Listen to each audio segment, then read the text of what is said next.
I think that's probably one of the most important points about NFTs right now. Companies can come in and they don't just make the money off the initial sale of the physical pack.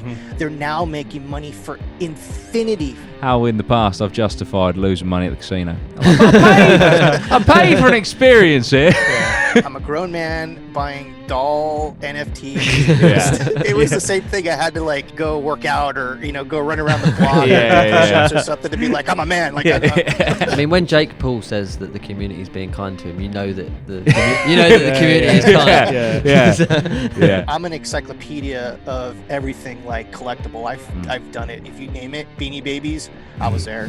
It's actually really useful to see what's going on, and it's like to do a smart contract for like less than 10 cents or 10p. It's like it's game changing. And I think we have yet as a society to really dig down deep into what NFTs could do for society. Sat on Atomic Hub right now, a Pokemon 2.0. And in 10 years time, you'll look back and be like, oh my God, as if I didn't invest in X or Y because... I think it's called crypto creatures.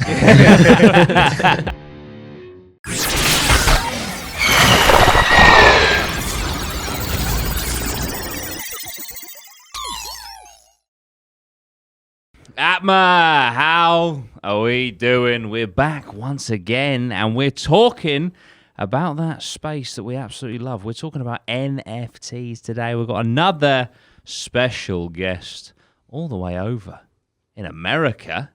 Would you like to introduce yourself for the APMA? Hey everyone, I am Chris from Blockchain Cards on Twitter, and I'm glad to be here, and thanks for the invite. Mate, you're more than welcome. It's a pleasure to have you here. So, how did you kind of get started in the NFT world? What brought you to the NFTs? So, originally in about 2016, I was I got caught up in the Crypto's Kitties kind of phenomenon. Okay, And that's kind of really what started, but I've been into blockchain since 2012. So I've seen like a lot of crazy stuff, like, the Wild West of the beginning where there was really no hardware wallets and, you were getting scammed like just by like opening up your computer. And it was just like, it was a nutty day, but CryptoKitties is what started it. And then Steam Monsters, which then turned into Splinterlands, is what really got me into NFTs. And I would say that's probably around 2017. And then it just snowballed from there. I got into Wax. The Hive blockchain, there's some cool games on there. And when I saw that Garbage Pail Kids came out for Wax, I was all in because I'm a huge 80s collector. I grew up in the 80s. My first sale that I ever had was at 6 years old, selling a Garbage Pail Kid to my friend for 25 cents. And I'm like, that's how much the packs cost. I could buy another pack and just snowball it. And literally, I've been snowballing my profits for 30 years. So, I mean, and we've come full circle now. So I think like, someone like me who is from the 80s and then now, with blockchain and everything, it's like we've came for full circle, and I can appreciate what's going on a lot more than most people can.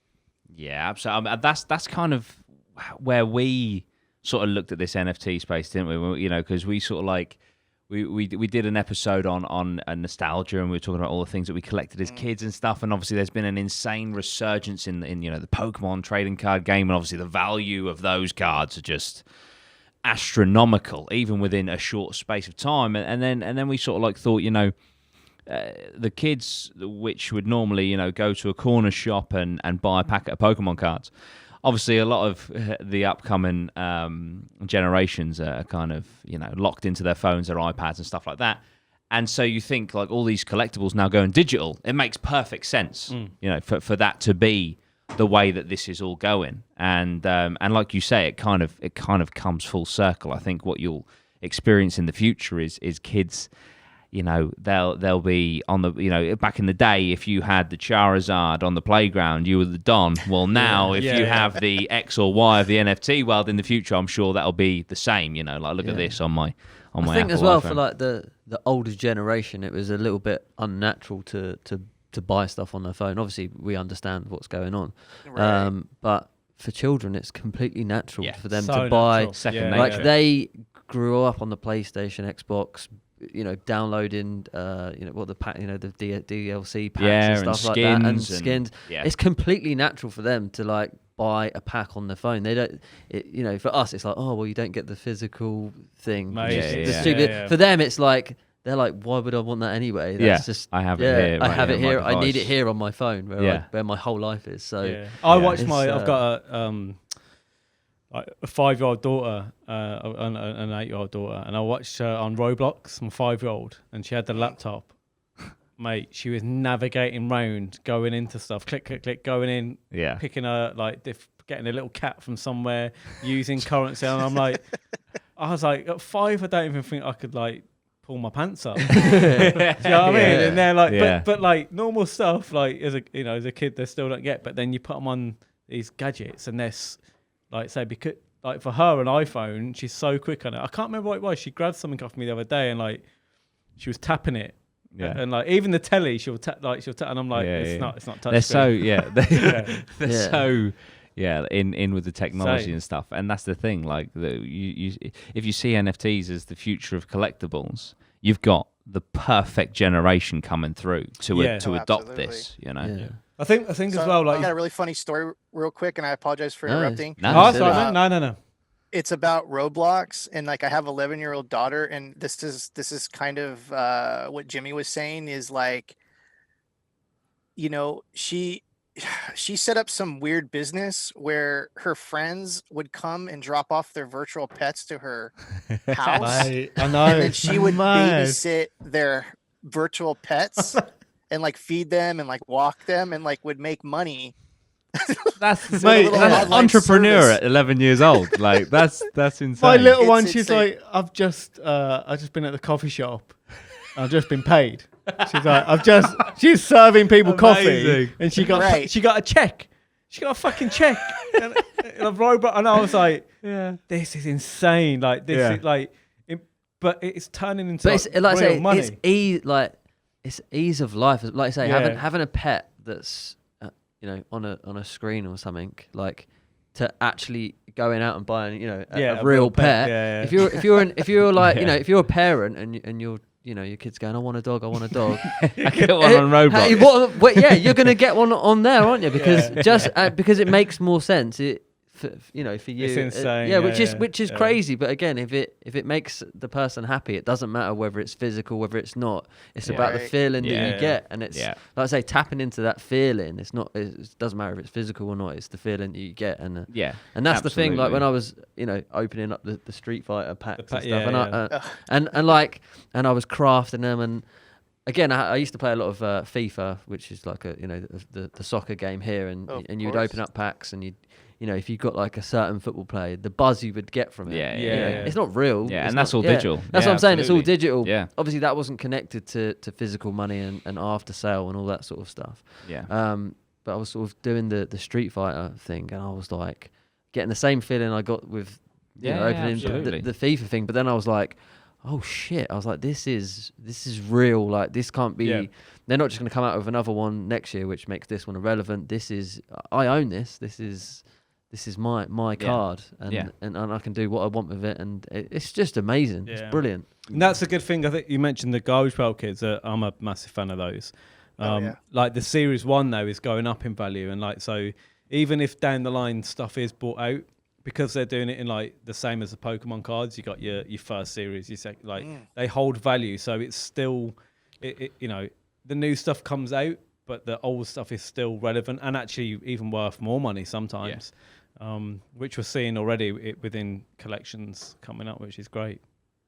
Yeah, I did fantastic on the Garbage Pail run because I was in NFTs already. So when I saw the Twitter post about Garbage Pail Kids and Tops, I was like, oh my God, this is huge. Groundbreaking. This is history making. And I've been in collectibles for so long that I knew that they were going to be worth something. I didn't know they were going to be worth as much as they were. I wouldn't have sold all my packs for like, 40 or 50 bucks a piece.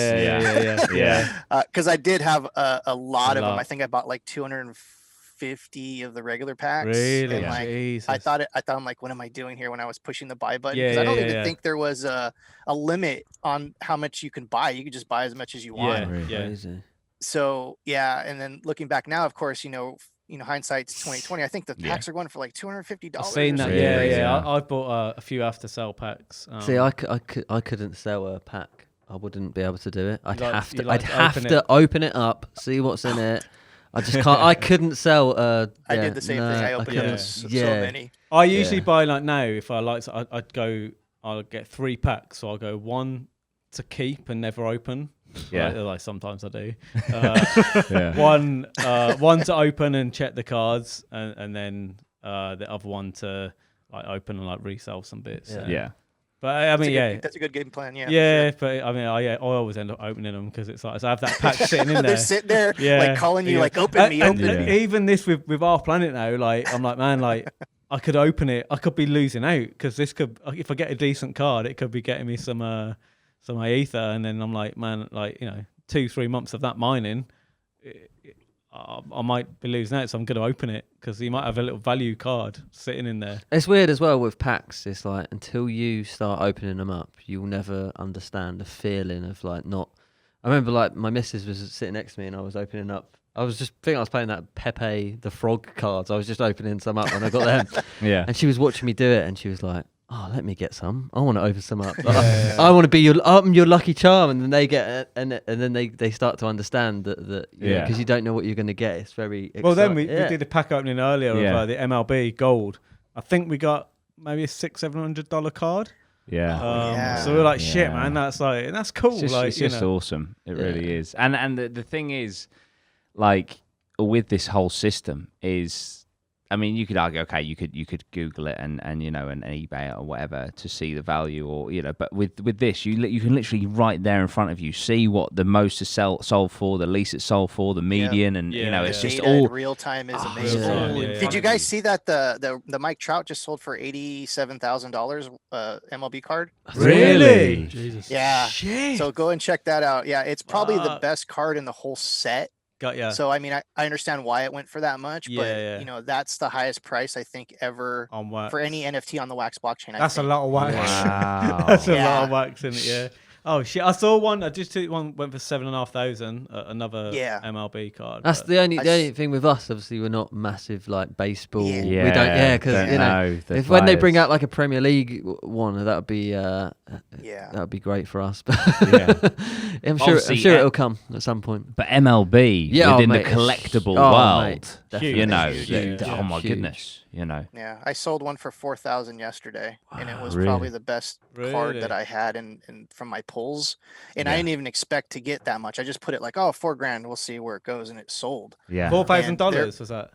$4,000, yeah. Sick, man. It was one of those legendary ones that are like 0.04% in the premium packs. Yeah. Wow. And it was the first mint too, so I mean, it had a lot of stuff going for it, and it was a player that wasn't like a semi-star. It was like a young rookie, Bo Bichette. Yeah. And I actually sold a few other ones for like 700 here, 800 here. So I mean, congrats, man. The very first day usually is the best time to sell. Yep. Because the frenzy's there and people are buying. And that's what I did with a lot of the Garbage Pail Kids too, is when I got them, and I'm a collector too. I like to collect sets, and I have a ton of NFTs, but sometimes I'll just sell the best ones because I can just buy more packs and then you can reinvest. Do the 1986 thing all over again. It's like it's the same thing, same mentality. The collectors haven't really changed. The technology has changed, but the psychology that's of the collectors hasn't changed. And I think that's what our planet kind of gets off of. Their whole thing is, you earn ether and all that, but it's all psychology. Like you want to earn, you want to stake, you want to buy, you want to see what you can get. It's like, it's all psychology, really. Yeah. Where do you think that, obviously, because they've got a phase 3, haven't they, where they've got the planets and the robot building and stuff. So in my opinion, I don't know loads about it, but I think it's going to keep elevating, at least until that stage anyway. Yeah, and if they have some sort of fighting mechanism, like Splinterlands does, or some sort of, I think that's the next kind of thing that we're moving into is utility. It's great. Even my cards, they don't really do much. You can get physical stuff from my NFTs. I send out cards and T-shirts and stuff. Yeah. But the next thing is going to be just like Splinterlands does is have a game where you can actually, like Cogs. Cogs are supposed to come out with a game soon, and it's the same thing where Okay. you know, it's going to add extra value to your yeah. NFTs if you can actually do some utility work with them. Yeah. Isn't that what Exit Limbo that's just come out? Isn't that got a game attached to it? I'm pretty sure it has got a game. I don't know if it's linked to it at the moment, but I know Exit Limbo has definitely got a game. Yeah. It's interesting where it's all going. But I think you're right. I think all of them will eventually have utility anyway. And that's what I just see Wax different in that respect, because it's like it hits up on the collectible cards, it hits up on like utility, whereas the other NFT space for me is like more artsy, and it's like one-offs and those, you know, like not your Banksy's, but like your artists who are like doing one-offs, it's selling for a mad price, and it's just one piece of art. Whereas the whole Wax world, it's all to do with utility, like collecting, gaming, and what we do, isn't it? Yeah, I mean, we're probably more attached to that because that's what we do. I do. I think. Sorry. Go ahead. I'm sorry. No, it's absolutely fine. You go ahead. No, I was gonna say, like, you know, Ethereum kind of feels like elitist.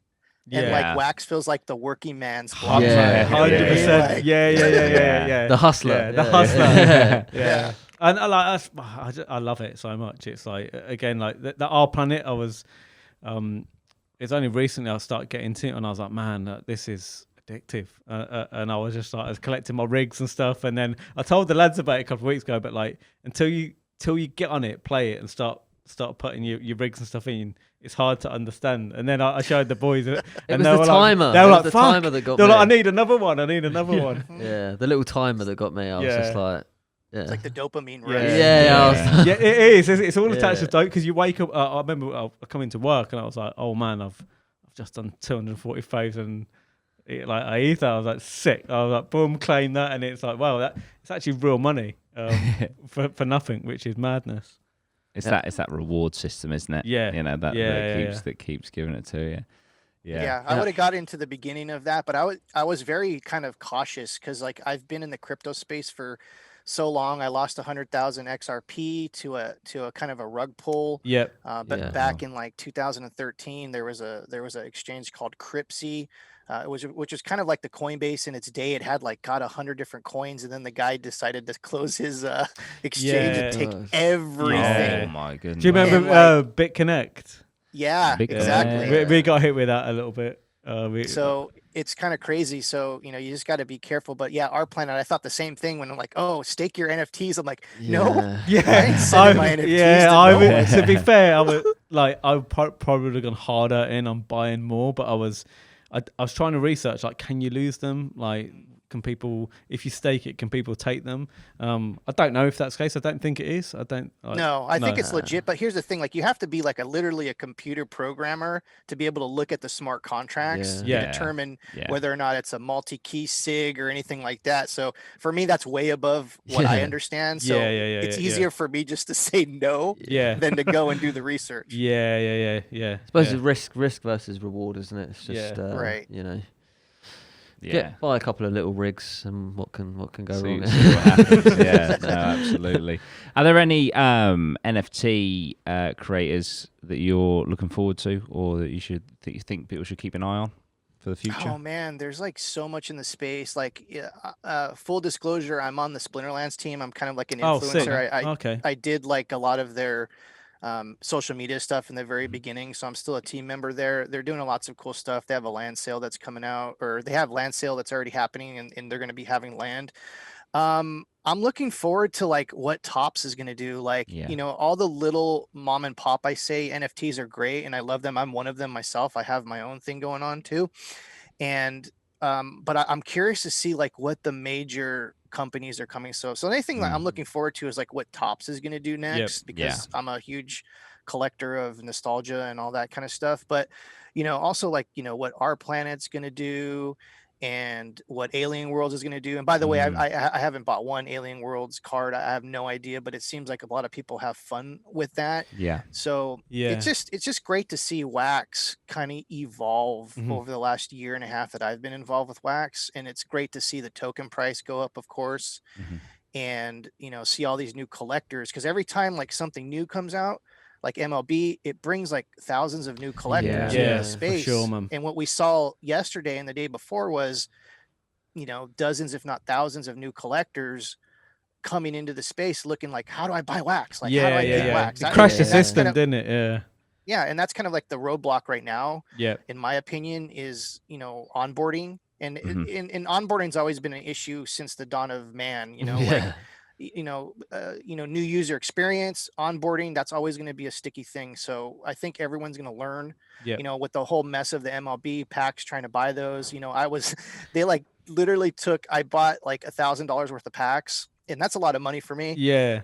And they charged me 3 times on my account. Nice. I'm freaking out on Twitter. I'm like, oh my God, and I didn't get any packs, but they ended up refunding my money. But those are the things, the hiccups and kind of the headaches that need to be worked out before we can bring in the thousands and the millions and all the people. I was saying to lads, I tried multiple times, right? It was like $1,000, $50, $100, and then some kind of went through and some didn't. And I was like, I don't know what's going on. And then I was watching the Telegram.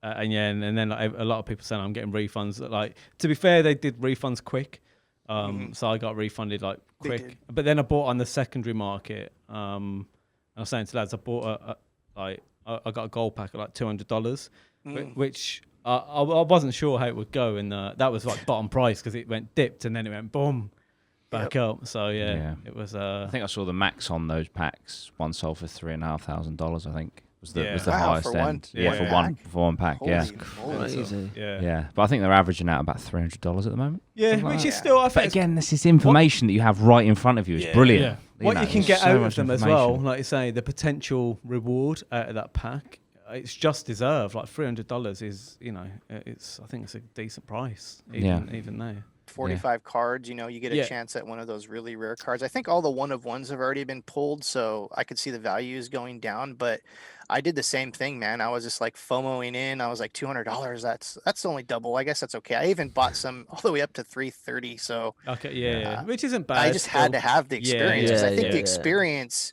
is part of the fun too. Definitely, yeah, sure, man. Cracking some beers, opening some packs. You just can't beat it, can you?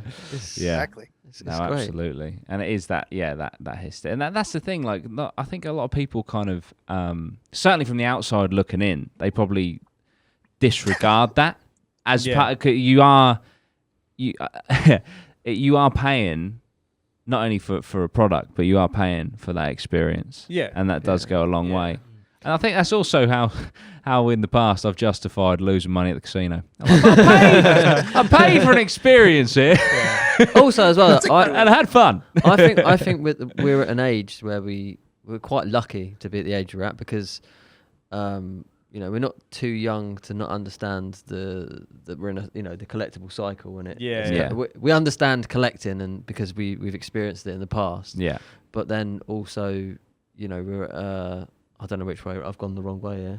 We understand. So we're not, we're not too young to, but we're old enough. Yeah, we're old enough to where we can like get involved and stuff. Get involved in it as well. So it's like like I say, we're like a really. And we have money too. That's what I mean. Exactly. Yeah. That does help. Yeah. And I think, like I say, give us something to go out and collect and get that enjoyment again, like a lot. It's like a nostalgia resurgence, isn't it? Yeah. Because it never left. It was just like the accessibility to go collecting stuff for an adult just wasn't there. And now it's released online. It's like it is accessible. For me, buying, and I don't know why this is, but like buying like Garbage Pail Kids or Street Fighter all on your phone, and it seems like buying Pokemon cards still although I love it and that, it still feels like I'm a bit too old to be doing this. Right, you know what I mean? I know what you mean. But whereas if I buy stuff like, I'm buying it on a computer, I don't know. Do you know what? I do see what you mean because also I had a bit of a Pokemon and a Yu-Gi-Oh resurgence, and there was an element, when I was going into toy shops as a 25, 26-year-old man, I was sort of like, yeah, you're going in the Champions Park. You have one of them, Which I know you should just be proud. Like, fuck it, I'm an adult and I collect Pokemon cards. I don't give a shit. But there was that element, do you know what I mean? Well, I went to like Smith's. It's like you say. And I got all this Pokemon stuff and thought, no, for your kids. I was like, Yeah. And then I just like took this big pile and I was like, oh my God. Sat in my car opening them all up. That's what I'm saying. Now you can crack a beer, you can feel manly, you can, you know what I mean? You can open up your packs. It's fine. You can do it from home. That actually brings up a good point, because I felt the same way when I bought Bratz. Did you guys get it? Did you guys get any of the Bratz? I saw that on there. I've seen some of them. Yeah. Selling for good money. I think. So that whole situation was incredibly weird. I still don't know what happened there. I guess they were gonna make a game, and those were gonna come in it, but they ended up just cutting ties with everything. And I felt like weird about that too. It was like, okay, I'm a grown man buying doll NFTs. It was the same thing. I had to like go work out, or go run around the block or something to be like, I'm a man. Like, it's an investment. Yeah. Oh, that's interesting. So obviously they came to the platform, brought the product, and then just jumped ship. So here's what I understand. I'm not an insider. I don't know exactly what happened, but here's what I think happened from my perspective.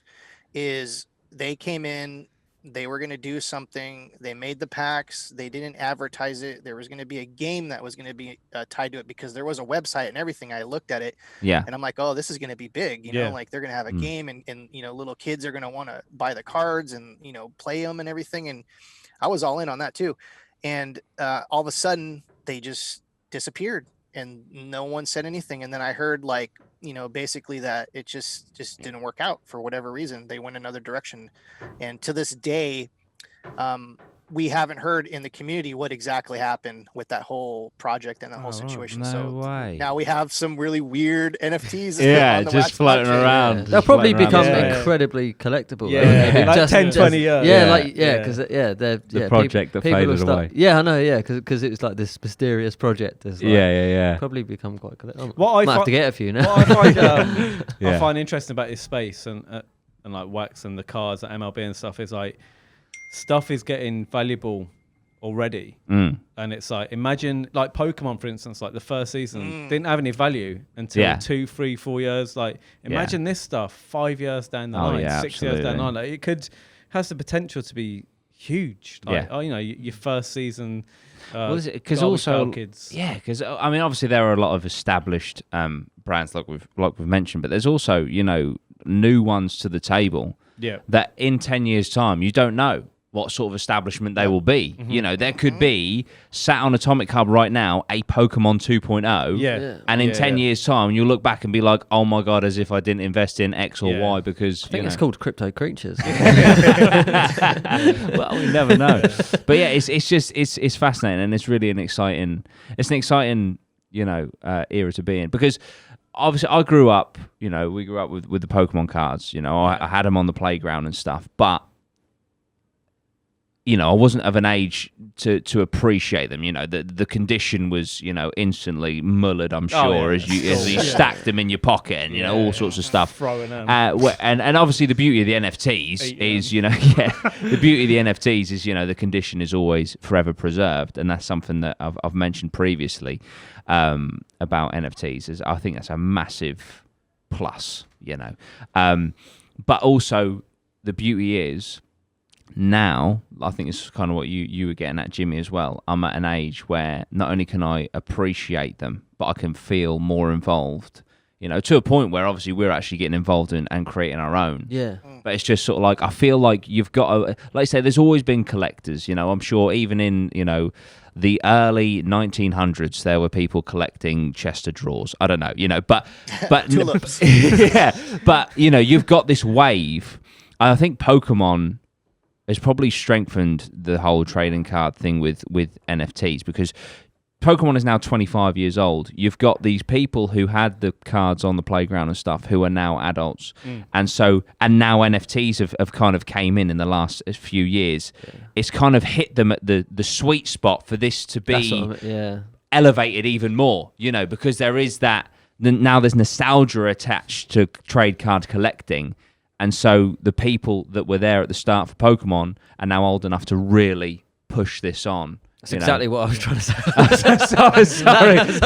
I just couldn't get my words out. It's just. I think it's a really cool time to be about. It does feel like a special moment. Yeah, like there is. And also from what we've gauged from because obviously we're relatively new to the community, but the community has been lovely. Oh, yeah. It's a very nice, especially nowadays with social media and stuff, as you can tell, there's a lot of shit people about. But this community does seem, not quite nice and welcoming, which is also refreshing. I mean, when Jake Paul says that the community is being kind to him, you know that the community is kind.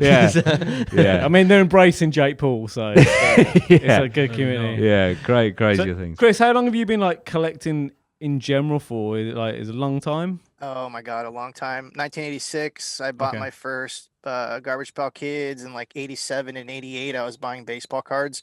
Amazing. When I was 8 years old, my dad would take us to the swap meet, which is basically like a flea market. And so at 8 years old, I would go and set up a table in the morning, 6 o'clock in the morning on a Sunday, and I would sell cards, and I knew a lot about them. And so, that's where a lot of that stuff started: customer service, the psychology of the collector, because it'd be funny because 30 and 40-year-old men would come and try to swindle me because I'm 8 years old. They think I'm clueless, but I knew a lot more about the cards than they did. So I learned a lot about who to trust, and who is trying to rip you off, and how to play the game, and the psychology of everything.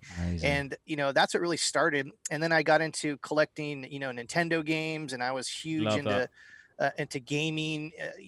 In the late 90s, I had a huge NES collection that I ended up selling in 2001, which was the stupidest thing I could have ever done, but whatever. I tried to start my own grading company in 2001 with that money, and that didn't go anywhere. And it's funny because AFA, which is Action Figure Authority, they ended up kind of taking that idea that I was doing and ran with it. So it was kind of funny because they had all the capital and all the stuff, and they just said oh, this guy's trying to do this, and I think they were doing comics, or they were grading something before that. And I was trying to grade vintage Star Wars figures because I used to do that. And I was the first one to grade Hot Wheels, and then that became a little thing. It's not as crazy as it is now. There's no one really grading Hot Wheels, but I've got into all that stuff. I worked for a die-cast company. I worked for baseball card shops when I was, underage. I worked for comic book shops when I was underage. I was a huge, that's what I'm saying. I'm an encyclopedia. I'm an encyclopedia of everything collectible. I've done it. If you name it, Beanie Babies, I was there. So, but anyways, that's my history. And so that's cool, it's all kind of trailed me into NFTs. And so here I am. Oh, that's it, man. What's your favorite type of collectible? I'm seeing a few Star Wars things in the background. I don't know. I'm at an age where material things don't really do much for me because they're just things. I'm getting to an age where I would rather just sell it and have the money than have the physical thing in my possession. And I know that sounds weird as a longtime collector, but I'm getting into this whole minimalist kind of days in my life where I don't want clutter. I don't want junk. I just want things that are important to me in my life. So I'm really not a collector. I am a collector, and it sounds weird. This is going to sound so weird, but I'm a collector, but not a collector. Does that make any kind of sense? Yeah, I get it. That's the beauty about your wallet. Yeah, I was going to say, your wallet's all in. There's no clutter. There's no clutter. You can just add it all on Tokenhead, and then you're good to go. I mean, I love pops. I do custom pops. I do custom figures. We just sick. Cool. Of J Decay. So we did an NFT in one of my blockchain card packs that we just dropped a couple weeks ago, where you had a chance to get that redemption, to get that mailed to you. Oh, cool. So cool. I'm trying to experiment with what I'm doing, and I see lots of other companies experimenting what they're doing. This is the Wild West, and it is. Right now collecting, I don't really collect anything. I mean, I will buy stuff if I see it because I have the knowledge, I know that's worth this. I'm going to buy that. But right now I'm not hoarding or stockpiling really anything other than NFTs. I was going to say as well, also, do you like the buying and the selling? Do you really enjoy that kind of, not so much the money side of it, but the making the money, the process of making the money. Because we love that. Me and you love that. It's it isn't the money that we earn, but it's the process of getting something off someone and it going on this journey, and then you get to the moment where you sell it for more, and it's right, I've completed that small little journey, right, on to the next, and it kind of. It's like it really car isn't. Boots. Or garage sales. It's there's nothing greater than you go in, get something for a $5, whatever, and then you put it on eBay and you can flip it and make $20, $30, $40, and it's like it's not it is to do with the money in one sense, but it's more to do with the I flip that. Yeah, and it's you've like identified something. Yeah, like we used to back in the day. Like I used to do everything, car boots, and we grab all this stuff, and it's like you didn't have much money at the time. You might spend like £100, and then you can sell it, and you get like £300. You're like, man, like the feeling's amazing. Yeah. And it's my dad used to call me the Hawk. Yeah. He was like, you've just got the eye. You just see stuff, and I was like, I remember I used to like get old Converse because I knew. I used to get loads of Converse, and I knew that you put them in a pillowcase and put them in the washing machine, and they always come out pretty much like brand new. Yeah. So you could like they might look so muddy and horrible, and someone £2, £3 for some Converse, bang them through the washing machine, stick them on eBay, get like 15. Do you know about the vintage Converse? So this is kind of a pro tip to anyone that's in the Converse. Like if you find ones that say made in the USA, those are the ones that are worth a ton of money because they only made those in a short amount. Well, they didn't make them in a short amount of time, but those are the vintage ones. A lot of them now are made in like Vietnam. And I've seen that. There's a few made in I remember I found these ones once. They were like special Kurt Cobain ones. I remember those. There was this shop where they were just selling them like really cheap, and I was like going for like more. Just make loads of money off these like. But you're absolutely right. Like there's the whole mental thing about like being able to buy and sell. Like here's the thing, like how I look at it as just like a normal human is like we all have to make money to survive. Like unfortunately we live in an environment, in a culture, in a humanity where you have to have money to survive. It's unfortunate. It is. So do you want to go work at McDonald's for like 20 hours straight to make like nothing, or do you want to go to a car boot, find that thing for $5, flip it for 25? That's like seems like a little bit like quality of life. That's fun. 100%. Like, I don't want to work. I don't want to flip burgers like for hours. I want to do something that I enjoy. And this is a huge shout out to any like young folks that are like listening to this podcast right now. If you can find a job that you enjoy, you'll never feel like you're working a day in your life. So 100%. Try, you can work at a shitty job right now just to make ends meet.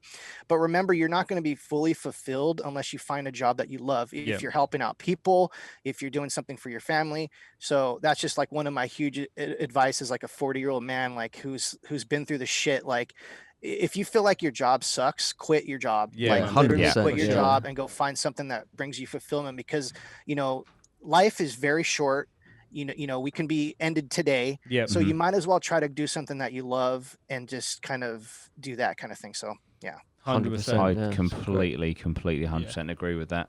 Talking of collectors, I think cause we just pinged you a message on Instagram. They say Gary V. I think Gary V follows you on Instagram. We've I've had some pretty interesting exchanges with Gary V. We were going to make an action figure with him. I don't know if you saw that. We were going to do like a real action figure like 3 or 4 years ago. Okay. Amazing. We got into the very beginnings of working out that deal, but it completely fell through. The guy is like, he's busy. Very like busy. He's got so much. He doesn't want to mess with like an unknown person with action figures. I mean, we did go through the first step where I got in contact with his people, and we started to kind of get concepts together and everything, but it never went through.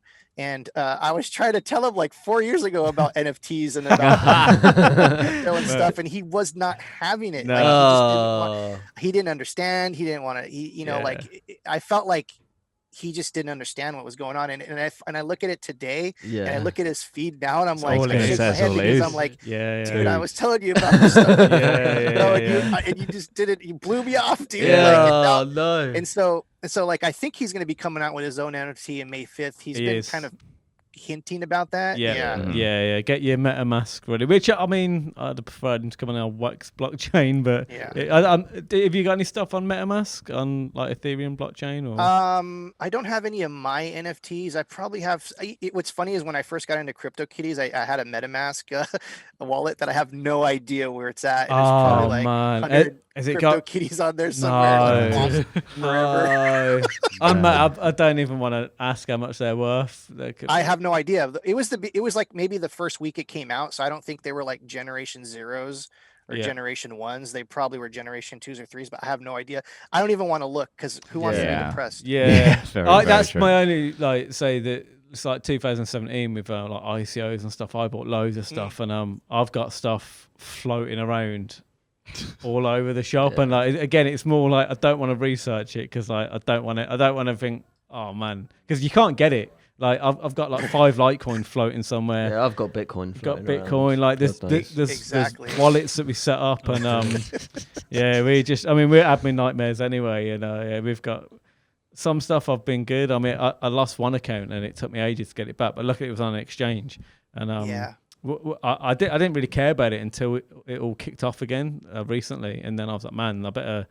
It's like $10,000 in there now. I better like try and open it up. Well, you hear those horror stories, don't you? Well, I'll tell you one thing real quick is there's going to be a whole industry, and I'm surprised it hasn't popped up now, of people trying to go and find old laptops and pull the wallet the wallet.dat files, because I think you're gonna mark my words, like write this down, everyone. There's gonna be a story one day of someone finding like $500 million of Bitcoin on a laptop they found at a garage sale or in a dump or somewhere. That story is gonna happen. 100%, man. 100%. No, without a doubt. There's that guy.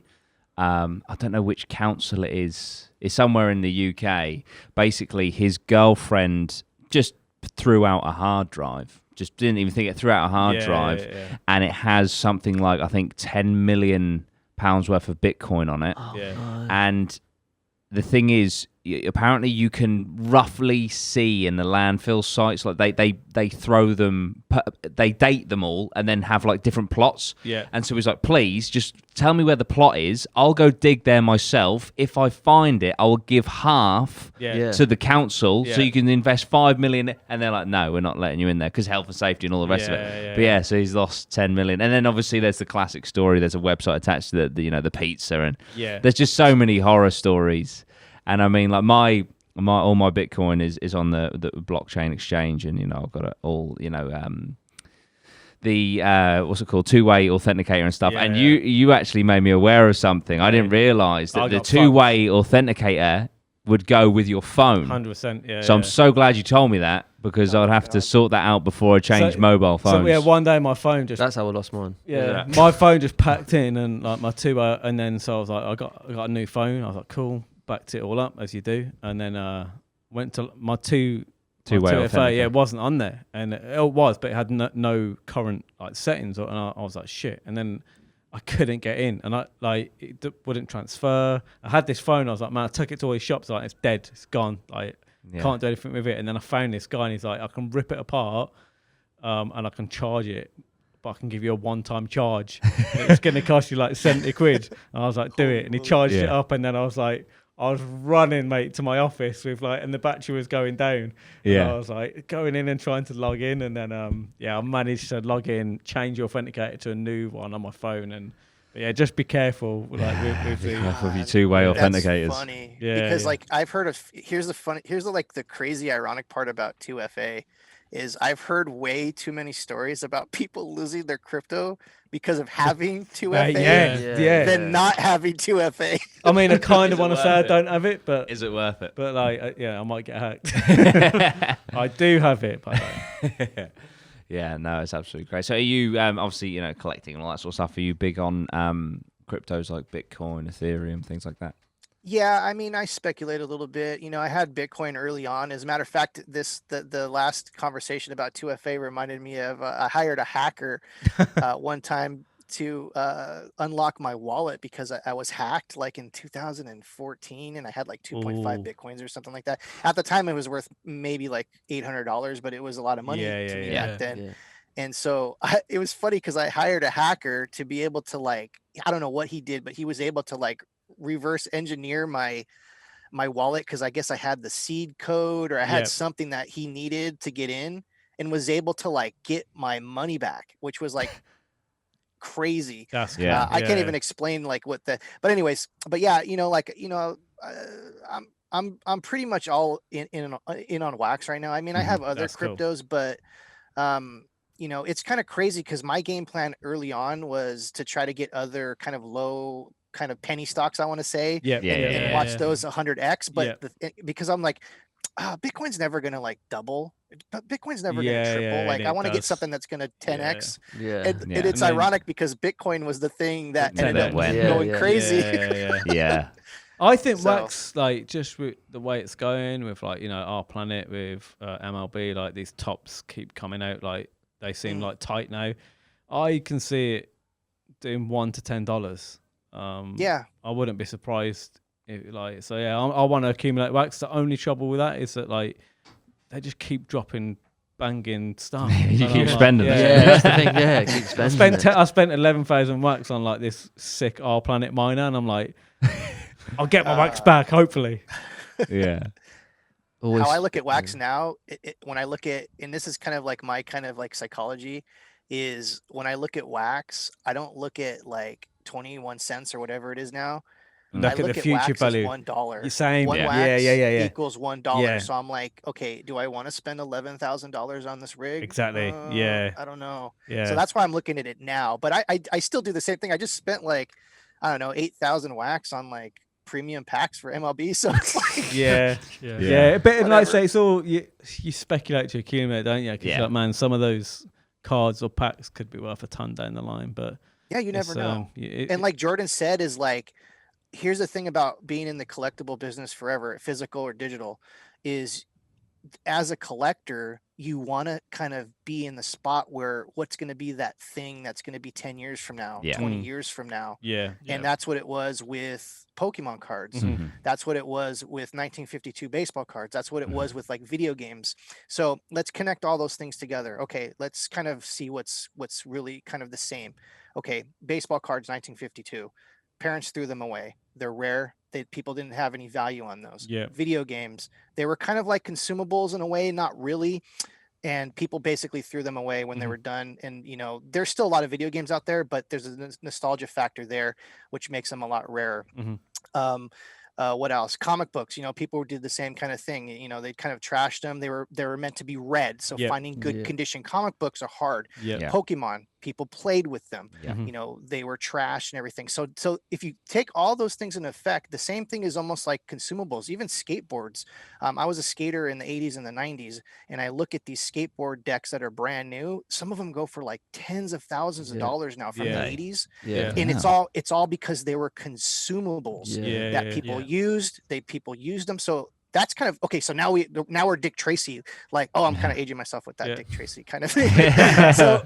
So we're detectives now. So now if you can think like, okay, good, we have all this information, that kind of leads us to, okay, what's out now that's being like abused or like consumed. You know what I mean? So I think that's going to be kind of the clue of what's going to be the next thing. So I like the cards that when they get burnt, and then they're you know, like you burn the cards and get the next one. You know, when people are crafting, because I did that with my Street Fighter card, with my collector's one, that so many people burnt like I can't remember, like there's like rarities, like, Ryu's and stuff. So I got like the first edition, the collector's first edition one, but I didn't burn any of them because I saw that loads of people were burning them, and I was like, if everyone burns them, then this one's going to be the original one's going to be worth more money, because everyone.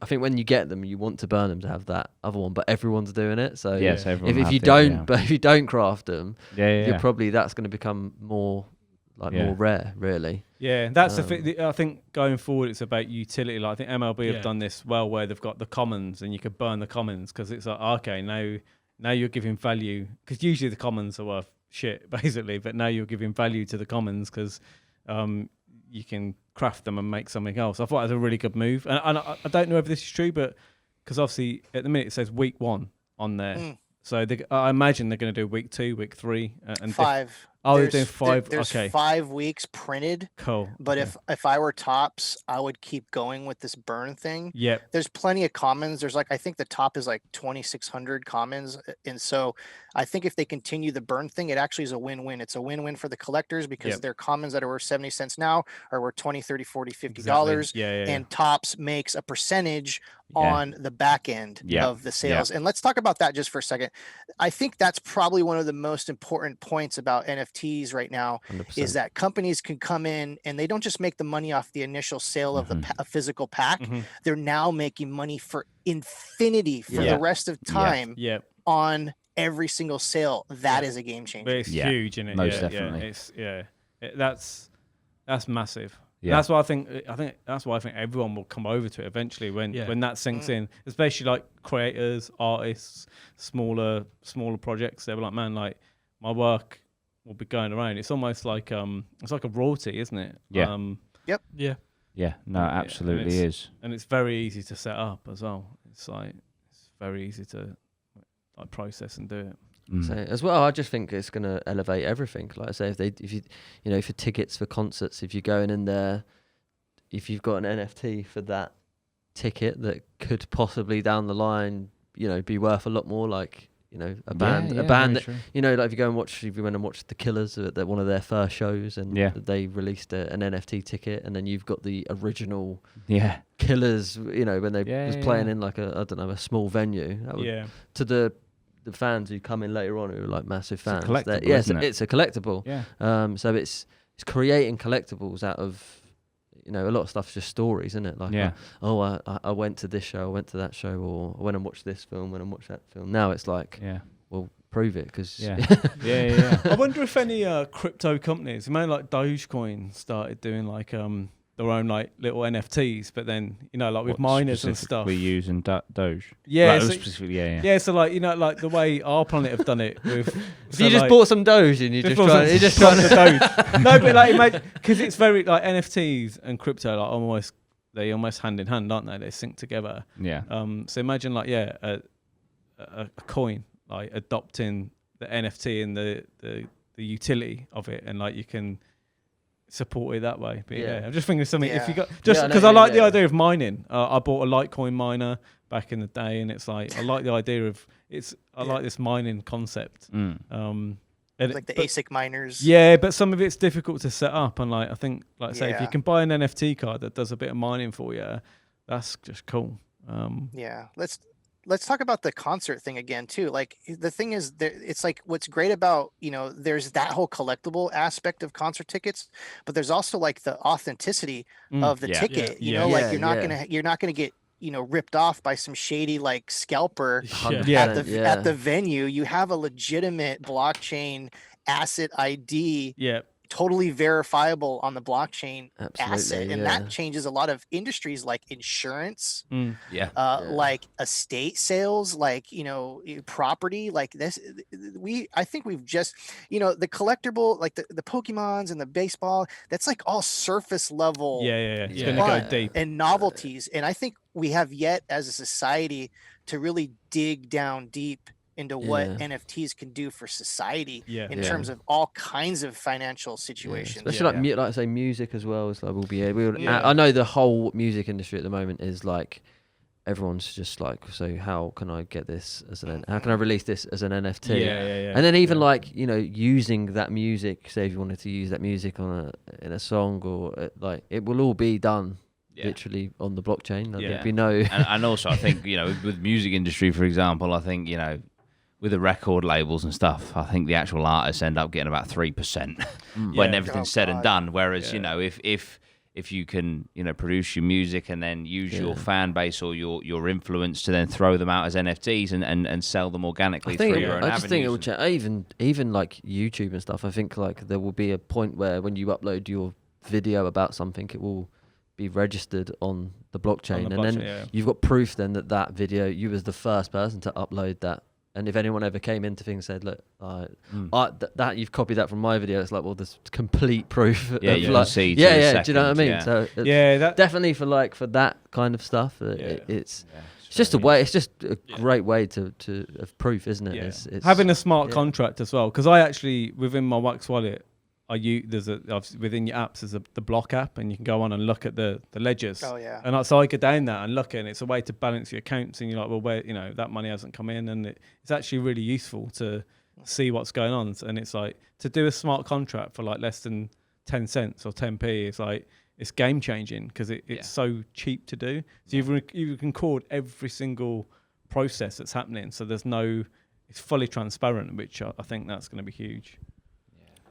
Well, the government won't use it. Well, that's the beauty of blockchain. It's a digital ledger. You can see what's going on. I mean, sure, there's certain ways to kind of like move stuff around and hide stuff, but for the most part, you can see what's going on, and it's very disruptive. And I think, the old ways of doing things are starting to die. I mean, you guys just lost your, what is it, Prince? Prince Philip. Yeah. That's just kind of like the kind of beginning of the old guard moving away, and our generation is going to be the ones that are going to be taking over. How humanity moves forward. I know that sounds like a big, crazy, daunting task, but it's true. Like our generation is going to be the next generation to help the younger generations kind of move forward. And I think blockchain, sure, there's lots of ways to kind of abuse that system and everything, but I think we have a good chance, at, kind of like starting over the financial kind of situation, and everyone taking kind of control over their own financial destiny. Cuts out the middleman, doesn't it? Yeah. For the first time in civilization. And I think we're so at the beginning of all this. It's so exciting. It's what you mentioned that you likes your skateboarding and stuff, and I run a couple of skate shops here in the UK, and I was thinking even skateboarders, because skateboarders release like a lot of clips and edits and videos and stuff, and I was like, this just changes everything. They can just release direct their clips, one of 50 of them doing their trick off whatever, and like even a skateboarder can directly sell something to their audience. They don't have to and get royalties. That's what I'm saying, and constantly do it. And then again, if that skateboarder was to really blow up and become like the fucking Tony Hawk or whatever, then imagine how much that clip would be worth in the future. And so just to anything, it could be absolutely anything, and it just changes the game. I think like how the internet really brought like websites and like Instagram and like Shopify has bought these businesses that couldn't have done it 10, 20 years ago. Because I think blockchain's it's going to be one of those where it's like you get, as an individual, you're going to have to build your whole ecosystem around direct. Like if you're a creator, you don't need middlemen. Like it's literally you just create your stuff. Like you can have. You can get resale on it. You can get your royalties. Your art is your stock, isn't it? That's what I would say. It's like your art is your stock, and if people want to invest in you as a business, then buy my artwork, and then if I grow as an artist, the stock grows with it. So. But as well, adding functionality into that as well. It's like it's game changing, man, and it's like it's only going to get bigger. Next level of collecting. To have that interaction, the different ways you can interact with it. Yeah, absolutely. It's just going to be, there's going to be smarter and smarter people come along and develop it more and more and use it for more and more things, and it is fascinating, isn't it? It is really. I'm excited. And I'm really liking the physical versions alongside, like I said, the stuff that you're doing. With the figures. That's Did you get the Garbage Pail Kids, like the physical one where I think it's the food? Oh my God! So let me tell you a little story about that. And for anyone that don't know, Topps released a redemption card their last release, so you can scratch it and then go on the blockchain and get a pack. You can get a digital pack. So let's preface that first. In the very first day of that release, I went on to eBay. I purchased some scratcher cards that people were selling. Okay. I asked the guy to send me the codes, to scratch them and send me the codes. And I ended up getting like pack number 10, 11, 12, 13, 14. Really? They're like in 20,000s now. Yeah, they are. Yeah. And I ended up selling those packs for like $150 a piece. Now they're like, I don't know, $7 a piece. But anyways, what I'm saying is, I saw an opportunity, and when you're in the business for a long time, you see these things from a mile away of how to do it and what's going to work. And I ended up buying like 150 of those little scratcher cards for like $9 a piece, because there was some collectors that were just buying cases of these things, ripping them open and just selling those cards. And I still have them. I like maybe scratched a few of them, but I still have them. And the values have gone down tremendously, but it's a piece of history. But short, I know exactly what you're talking about. I was knee deep into that, and I still have like 100. Well, I bought one, because you can't get them in the UK, obviously. I bought one off eBay from America. You don't even want to know how much I paid for it, and then oh God, look at it. But again, I just wanted it because for me, it was like a little piece of history. It's like, oh, it's the first combo. Exactly. Again, they might have let themselves down with how many that they did. Yeah. And obviously it's in Walmart, so they're going to have mass supply. But I just thought, I'll just get one. I'll keep it. Little piece of history, and I do like the Garbage Pail Kids cards. But I also bought, which I think will go up in price. I bought some original 1980 Garbage Pail packs. Because they're really rare, and they're. What series did you get? I got Series 1 and Series 2, I think. Wow, nice. And they wasn't expensive. The little pink pack, and they've got chewing gum in it, which I mean, that's not going to taste good, man. Chewing gum from like 80s. It's like 30 or 40 years old. It's like, I mean, the chewing gum's probably worth some money. Yeah. Give it to like research. Yeah. I'll tell you what right now, guys, for you, send me your mailing address. Okay, I will send each one of you one of those cards unscratched. So lovely. Thank you, bro. Mate, that's cool. We'll send you even your audio guy, so your fifth guy. Yeah, mate. There you go, Ben. It's Ben smiling. Thank you. We've got APMA Clothing, which is all our clothing brand as well, and we also own I saw that. Yeah, that's cool. How's that going? Are you guys doing any kind of NFT stuff with that? We aren't. No, we might have to ask you like how to do that, because we weren't too sure. And like, so we also sell a lot of t-shirts for another clothing company called Hyper Jack, and like to incorporate the whole lot. I have ideas. I can help you guys out for sure. That's cool, man. Here's one idea. I'll just give you one idea real quick. So, do you guys deal with the shipping aspect of that business? Yeah. So just create some NFTs, and then basically go to the Wax Atomic wallet, and then you create a claim link. And then you use that claim link to create a QR code, and then you can just print those out. And then in every order, you can have a QR code with a claim link, so everyone will get a free NFT with their order. Oh, so the QR code for that's cool. I like that. Yeah, that's amazing. Really cool. That's I like so it gives an incentive, like it says basically, it's kind of almost like a proof of purchase too. Yeah. I do that a lot with my physical redemptions. Is we do a burn card. So in my releases for blockchain cards, you'll get the NFT, right? It's the redemption NFT. They send me that, and then I send them back a burn copy, which is it's almost like a graphic of the card burning. Okay. So that they have a physical receipt. Yep.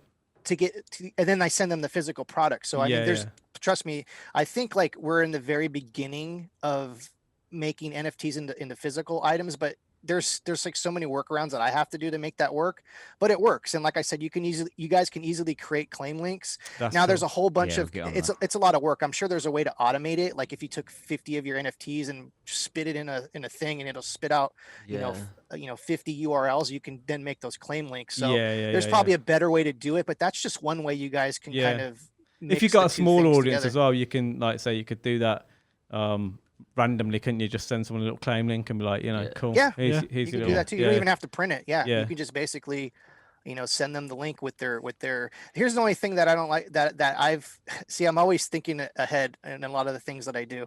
So the reason why I don't send when I do my NFTs for my Etsy shop, I don't send them the NFTs right away. They have to leave a review. Okay. Because what happens is someone will just order your shirt or whatever you have just to get the NFT, and then they can cancel the order. So these are the things that I think of before I do anything, because you have to cover all your bases. Yeah. So anyways, those are the other things you need to think about when you're doing any of these releases, is seeing how could I get screwed? How could people game this system? So have you done any packs at all for you? Because I've done packs. I did packs like and huge shout out to I think it's Nifty Blocks. We might have to plug your brain as well on that, because we've just started. We're trying to figure it out. I did a pack earlier, but I don't know what I've done. So I'm thinking about what, I might actually just make a video on how to do it. That would be really cool.